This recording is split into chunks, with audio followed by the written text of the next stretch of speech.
So, hey guys, this is another one of Panja Talks. This is our third one, I believe, Third one, yep. that we're doing over Zoom, actually. Over the ground reality series, Third giving one. you guys some information about what's going on at the borders. Yeah, yeah. Straight from people that are actually there. Because again, at the end of the day, we don't know what kind of information we're getting. Is it correct? Is it not? Right? Especially with the media. Yep. So it's good to hear from people that are on the ground and get a firsthand perspective from them. Yep. So yeah, this is part of Panja Talks Ground Realities, and this week we have Mandeep Punia. I'm sure we've all heard about Mandeep Punia and his story, but we'll go into detail. But first of all, I just want to say thank you very much for joining and being a part of this session as well. We hope you're safe.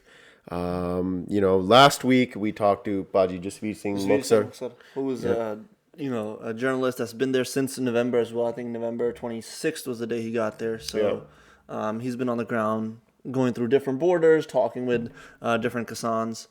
But let's give a little quick weekly recap. Yeah, so did you hear Modi's speech in the parliament?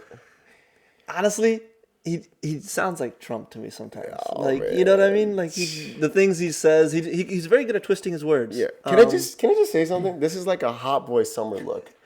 I don't even know what that look is.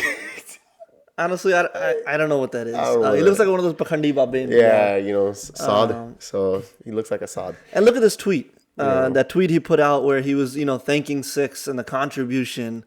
And come on, man. Like it's disrespectful to even I don't even think he should have any right to even talk to Six at the end of the day. We should take him off Twitter. Yeah.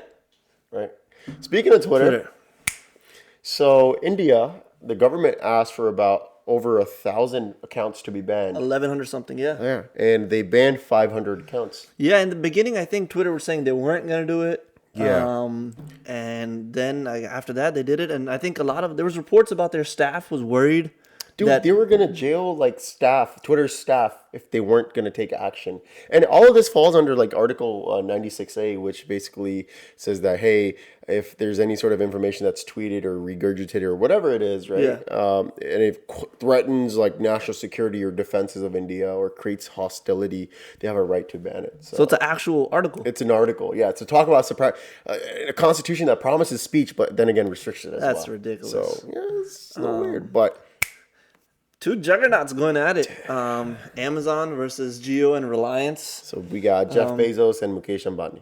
Yeah. And we all know how invested Ambani is in all of this, and the recent privatization of different sectors, like public sectors, in India, and this is just one of them. So they're fighting over the retail business. Yeah, and India just overturned a stay where Reliance was trying to merge with it and buy over another retail sales company. Yeah. And Amazon was fighting that, and actually there was a stay on it. They favored with Amazon. And then all of a sudden, plot twist, they overturned it. And they're like, hey, we're gonna take that stay off. Reliance and Jio, they're free to do whatever they want. So, and then earlier this week, was it last week?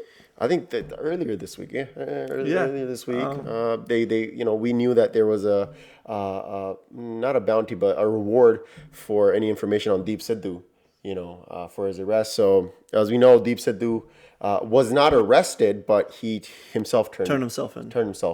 Yeah. Right. So turned himself in, and and he's been in police remand for 7 days, I believe. Yeah. So. And and then this is a positive note that we saw that in the last week, a lot of the kalakars, the actors, singers, took a bus and came to the protest. Pretty dope. Because again, a lot of people do follow these guys. Question: right? Do you think they sang "Wheels on the Bus Go Round and Round"? I'm curious. I think Cookie led that. Cookie, right? Yeah, absolutely, led that. Absolutely. So good support, good show of support. And then Trevor Noah.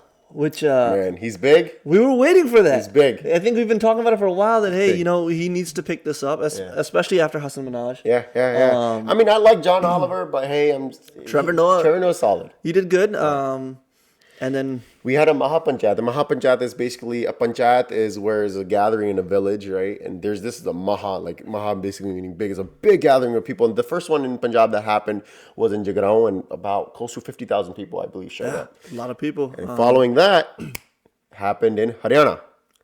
And that's good to see. You need these local gatherings to happen to keep the momentum going. Yeah. I think a lot of it got everybody's in Delhi and Yeah. momentum was being lost, but I think it's great. It's a great turnaround. Yeah.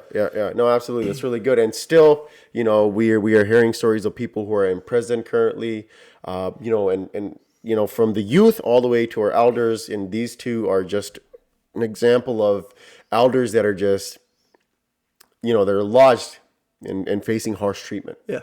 Right. So we have an 80-year-old Pai Gurmukh Singh and Nirmal Singh. So they're lodged in Tihar jail, and so we'll be going into details about the prisoners or the protesters, sorry, who have been lodged in these jails.